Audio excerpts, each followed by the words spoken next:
प्रणाम सब गोटे के। हम अंजू मिश्रा आइ अहाँ सबके बीच ओठंगर कुटर कालक गीत लऽ कऽ एलहुँ हँ।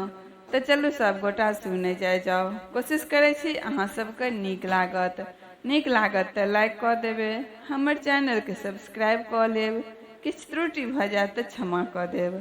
तऽ चलू सब गोटा सुनै जाओ। आज दुल्हा से धन माँ कुटाऊ है सखी, आज दुल्हा से धन माँ कुटाऊ है सखी, कुटाऊ है सखी है कुटाऊ है सखी, आज दुल्हा से धन माँ कुटाऊ है सखी, आज दुल्हा से धन माँ कुटाऊ है सखी।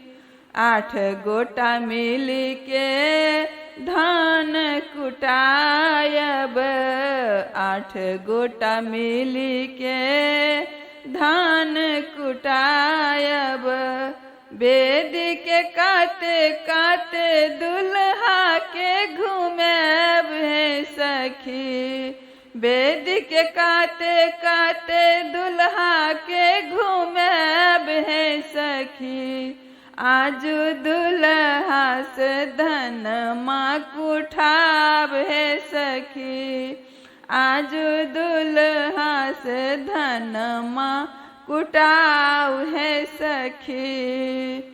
कथी के उखड़ कथी के समाठ, कथी के उखड़ कथी के समाठ, बेल के उखड़ बबूल के समाठ, बेल के उखड़ बबूल के समाठ, सब मिली 8 चोट मारू यो दुल्हा, सब मिली 8 चोट मारू यो दुल्हा, एको धान कुचौड़ नहीं छूटल यो दुल्हा, एको धान कुचौड़ नहीं छूटल यो दुल्हा, आज दुल्हा से धन